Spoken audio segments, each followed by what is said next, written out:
नमस्कार मंडळी.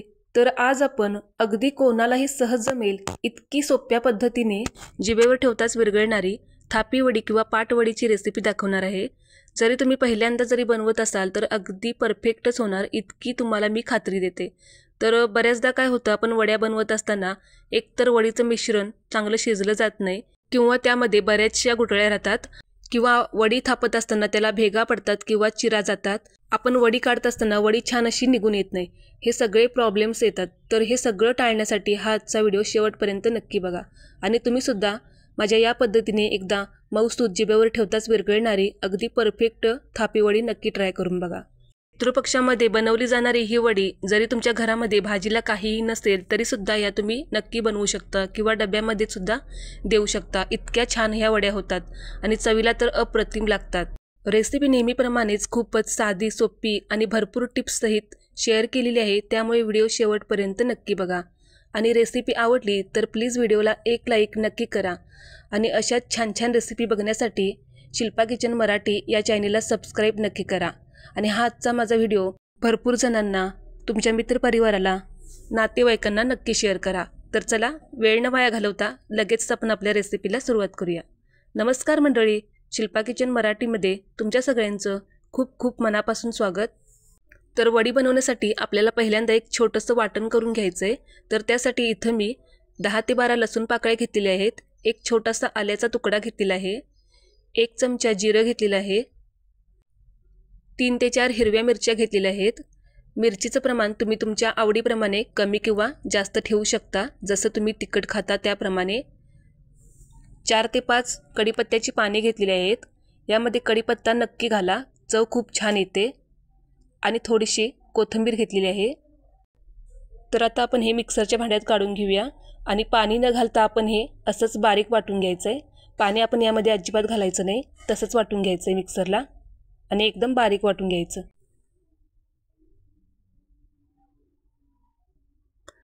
तर आता इथं तुम्ही बघू शकताय, तर अशा पद्धतीचं हे मी मिक्सरला बारीक करून घेतलं आहे. एकदम बारीक झालेलं आहे, तुम्ही बघू शकता अशा पद्धतीचं पाहिजे. तर आता आपण हे थोडंसं साईडला ठेवून देऊया. आता इथं मी एक बाउल घेतलेला आहे. तर आता बाउलमध्ये 1 कप भरून बेसन पीठ घेतलेलं आहे. मी इथं मेजरमेंट कपाचा वापर केलेला आहे, तुम्ही एखाद्या वाटीने सुद्धा घेऊ शकता. आता त्याच कपाने बरोबर पहिल्यांदा आपण 1 कप भरून पाणी घेणार आहोत. तर पाण्याचं प्रमाण सुद्धा तुम्हाला मी सांगणार आहे. तर पहिल्यांदा आपण 1 कप भरून इथं पाणी घेतलं आहे. तर पाणी थोडं थोडं करत आपण आता हे पीठ भिजवून घ्यायचं आहे. पहिल्यांदा एकदम पाणी घालायचं नाही, असं थोडं थोडंच पाणी आपण हे घालायचं आणि यामधल्या गुठळ्या पूर्णपणे आपण फोडून घ्यायचे. तर पहिल्यांदा 1 कप भरून पाणी घातलं. आता पहिल्यांदा आपण यामधल्या गुठळ्या फोडून घेऊयात. आपण असं एखाद्या चमच्याने किंवा विस्करने या गुठळ्या पूर्णपणे फोडून घ्यायचे. तर हे बघा, आता बरेचशे यामधल्या गुठळ्या मी पूर्णपणे फोडून घेतलेल्या आहेत. तर अजून अर्धा कप पाणी आपण यामध्ये ॲड करणार आहोत. आपण जेवढं बेसन घेतलं आहे त्याच्या दुप्पट आपण इथं पाणी वापरायचं आहे. तर पिठामध्ये आपण 1.5 कप वापरलं आणि अर्धा कप आपण फोडणीमध्ये घालणार आहोत. आणि तुम्ही बघू शकताय अशा पद्धतीचं आपलं इथं मिश्रण तयार झालेलं आहे. तर आता लगेच आपण फोडणीची तयारी करूयात. त्याआधी वड्या थापण्यासाठी आपण असं एखादं ताट घ्यायचं आहे आणि त्यामध्ये थोडंसं तेल घालून सगळीकडे आपण तेल पसरवून घ्यायचं आहे. ही तयारी आधीच करून ठेवायची आहे आपण, म्हणजे नंतर गडबड होत नाही. आता तुम्ही इथं बघू शकता, इथं मी गॅसवरती एक पॅन गरम करायला ठेवलेला आहे. तर त्यामध्ये आता आपल्याला तेल घालायचं आहे. एक 2 ते 3 चमचे तुम्ही तेल घालू शकता, खूप जास्त पण तेल घालायची गरज नाही. आता तेल छान गरम झालं की लगेच आपण अर्धा चमचा मोहरी घालूयात. मोहरी छान तडतडली की लगेच आपण यामध्ये जे बनवलेलं वाटण आहे ते घालणार आहोत. तर आता आपण हे सगळं वाटण यामध्ये घालूयात. मिक्सरमधून आपण संपूर्ण यामध्ये पुसून घालायचं आहे वाटण. आणि आता हे वाटणसुद्धा आपण या तेलामध्ये छान असं परतवून घ्यायचं आहे. आपण असं वाटण तेलामध्ये परतल्यामुळे फोडणी तर खमंग होतेच, पण आपल्याला मिरचीसुद्धा बाधत नाही. तर आता जवळपास 2 मिनिट आपण हे वाटण परतून घेतलं आणि छान परतलं गेलेलं आहे. आता आपण यामध्ये हळद घालायची आहे. तर पाव कपाला थोडीशी जास्त इथं मी हळद घेतलेली आहे. हळद खूप जास्त पण घालू नका, नाहीतर वडीचा रंग थोडासा बदलू शकतो. तर आता हळद पण आपण या तेलामध्ये थोडीशी परतून घेऊया. तर हळद छान परतून झाली की लगेच आपण यामध्ये अर्धा कप पाणी घालायचं आहे. तर मगाशी आपण बेसन पिठामध्ये 1.5 कप घातलं आणि आता फोडणीमध्ये अर्धा कप, असं बरोबर आपण एक कप बेसन पिठासाठी 2 कप पाणी वापरलेलं आहे. आता आपण या फोडणीला चमच्याने मिक्स करतच एक छान अशी उकळी काढून घेऊया. तर आता तुम्ही बघू शकताय लगेचच उकळी आलेली आहे या फोडणीला. आता आपण यामध्ये तयार करून ठेवलेलं बेसन पिठाचं मिश्रण यामध्ये घालायचं आहे. तर एका हाताने आपण चमच्याने मिक्स करत एका हाताने हे बेसन पीठ यामध्ये ॲड करायचं आहे. तर तुम्ही बघू शकता गॅसची फ्लेम आपण एकदम इथं बारीक ठेवायची आहे. अजिबात मध्यम किंवा मोठा ठेवायचा नाही, किंवा सरळ तुम्ही गॅस बंद देखील करू शकता. आणि मग बेसन पिठाचं मिश्रण घातल्यानंतर तुम्ही गॅस ऑन केला तरी सुद्धा चालेल. आता आपण हे एकसारखं चमच्याने ढवळत घट्ट होईपर्यंत शिजवून घेऊया. तर हे बघा लगेचच घट्ट व्हायला सुरुवात होते. तुम्ही बेसन पिठाचं मिश्रण यामध्ये ओतलं की लगेच एक उकळी आली की यामध्ये थोडंसं चवीपुरतं मीठ घाला. मी मीठ घालत असताना कॅमेरा आपोआप बंद झाल्यामुळे ते तुम्हाला दिसलं नाही. बेसन पीठ ओतल्यानंतर एक उकळी आली कीच लगेच मीठ घालायचं आहे. तर आता तुम्ही बघू शकता 1-2-3 मिनिटातच लगेचच आपलं हे पिठलं शिजलेलं आहे. तुम्ही बघू शकता लगेचच घट्ट झालेलं आहे. आपल्याला अजून 1-2-3 मिनिट हे छान शिजवून घ्यायचं आहे. फार वेळ लागत नाही हे पिठलं शिजायला, एक 4-5 मिनिटातच लगेचच घट्ट होतं. तर आता 1-2-3 मिनिट झालेले आहेत आणि आता बऱ्यापैकी इथं घट्ट झालेलं आहे. आता आपण काय करायचं, यावरती झाकण ठेवायचं आणि एक 5 ते 6 मिनिटाची एकदम मंद गॅसवरती वाफ काढून घ्यायची.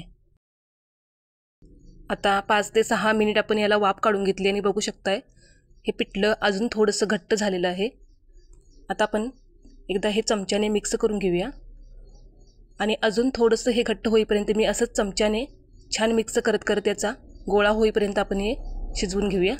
तुम्ही या स्टेजला जरी वडी थापायला घेतली तरी सुद्धा चालेल, पण ती खूपच जास्त मऊ होईल, म्हणून आपण थोडंसं अजून घट्ट करून घेऊया. आपलं हे वडी थापण्याचं मिश्रण परफेक्ट झाले की नाही ते कसं ओळखायचं ते सुद्धा तुम्हाला मी सांगणार आहे. तर आता इथं तुम्ही बघू शकता इथं छान असा गोळा तयार झालेला आहे. आता मला हे परतायला सुद्धा जड जाते. आपलं वडी थापण्याजोगं मिश्रण हे अगदी परफेक्ट तयार झाले. आता आपण थोडासा हात ओला करून घ्यायचा आणि असं चेक करून बघायचं. आपल्या हाताला चिकटलं नाही की समजायचं मिश्रण अगदी परफेक्ट झाले. आता आपण हे गरम असतानाच लगेच या ताटामध्ये काढून घेऊया आणि आपण असं चमच्याने छान हे सगळीकडे पसरवून घ्यायचं, एकसारखं पसरवायचं. असं आपल्याला चमच्याने पसरता नाही आलं तर आपण अशी एखादी वाटी घ्यायची, वाटीला थोडंसं तेल लावायचं आणि वाटीने आपण असं छान हे पसरवून घेऊया. तुम्ही जर हे मिश्रण गार करून सेट करायला गेलात तर हे सेट होत नाही, याला भेगा पडतात किंवा चिरा जाऊ शकतात, म्हणून आपण हे गरमच असताना सेट करायचं आहे. थोडंसं हातानेच आपण छान हे प्लेन करून घेऊया. छान आता हे सेट झाले. आता यावरती आपण थोडासा खोवून घेतलेला ओल्या नारळाचा किस घालूया आणि थोडीशी बारीक चिरलेली कोथिंबीर घालायची. यामुळे वडी खायला खूप छान लागतेच, पण दिसायला सुद्धा खूप सुंदर दिसते वडी. तुम्ही यावरती थोडेसे भाजून घेतलेले तीळ सुद्धा घालू शकताय. कोथिंबीर आणि खोबरं निघू नये म्हणून आपण थोडंसं वाटीने हलक्या हाताने याला प्रेस करून घेऊया आणि तुम्ही बघू शकताय किती सुंदर असं आपलं हे वडीचं मिश्रण सेट झालेलं आहे. आता आपण हे पूर्णपणे गार करून घ्यायचं आहे. गार करूनच आपण याच्या वड्या पाडून घ्यायचे. आता आपण हे थंड करायला ठेवून देऊया. तर आता तुम्ही बघू शकताय फक्त 10 मिनिटातच आपलं हे वडीचं मिश्रण थंड झालेलं आहे आणि आता आपण वड्या पाडून घेऊया. तर मगाशी मी वड्या कट करत असताना मध्येच मोबाईल परत बंद झाला. मोबाईलचा थोडासा प्रॉब्लेम असल्यामुळं कॅमेरा बंद झाला होता. तर आता मी त्यावरतीच तुम्हाला मी वड्या पाडून घेतल्या होत्या. आता परत त्यावरती तुम्हाला मी नवीन एकदा असं वड्या कट करून दाखवत आहे. तर डायमंड शेपमध्ये मी वड्या कट करून घेतल्या होत्या. तुम्ही चौकोनी आकारामध्ये कट केल्या तरीसुद्धा चालतील तुमच्या आवडीप्रमाणे. तर हे बघा अगदी सहज या वड्या कट होतात. तर हे बघा आता आपण वडी काढून बघूया. तर तुम्ही बघू शकता किती छान अलगद अशी आपली वडी निघून आलेली आहे. अजिबात तळाला चिकटत वगैरे नाही. अशा परफेक्ट वड्या बनवण्यासाठी आपलं वडीचं मिश्रण परफेक्ट शिजणं आणि परफेक्ट होणं खूप गरजेचं आहे. जर तुम्ही खूप जास्त पातळ केलं तर खूप मऊ होईल आणि खूप घट्ट केलं तर वड्याच पडणार नाहीत, मिश्रणच सेट होणार नाही, त्याला चिरा भेगा जाऊ शकतात. आणि ही वडी तुम्ही खालच्या साईडनं सुद्धा बघू शकता किती प्लेन अशी झालेली आहे. आणि मेन म्हणजे यामध्ये अजिबात कुटळ्या झालेल्या नाहीत. जर तुम्ही नवशिके असाल, पहिल्यांदा जरी वड्या बनवत असाल तर माझी ही आजची पद्धत वापरून जर वड्या बनवल्या तर पहिल्याच प्रयत्नामध्ये तुमच्या वड्या अगदी परफेक्टच होतील. तुम्हाला माझी ही आजची रेसिपी कशी वाटली त्याच्या प्रतिक्रिया मला कमेंट बॉक्समध्ये सांगायला अजिबात विसरू नका. आणि तुम्ही सुद्धा या पद्धतीने एकदा नक्की ट्राय करून बघा। तुम्हाला जर माझी ही आजची रेसिपी आवडली असेल तर तुमच्या जास्तीत जास्त लोकांपर्यंत शेअर करा आणि अशाच नवनवीन रेसिपी बघण्यासाठी चॅनलला सबस्क्राईब करून ठेवा आणि त्याचबरोबर साईडला असलेलं बेल आयकॉनसुद्धा नक्की क्लिक करा आणि ऑलचं बटन ऑन करा। तर आता आपण वडी तोडूनसुद्धा बघूयात। हे बघा, आपण वडी तोडूनसुद्धा बघितलेली आहे, किती सहज तुटते आणि किती छान झालेली आहे। अजिबात गुठळ्या होत नाहीत, जिभेवर ठेवताच विरघळेल इतकी सुंदर होते वडी। चवीला म्हणाल तर अतिशय सुंदर झाली होती ही वडी। तर पुन्हा भेटूयात अशाच आणखी एका व्हिडिओमध्ये। तोपर्यंत धन्यवाद।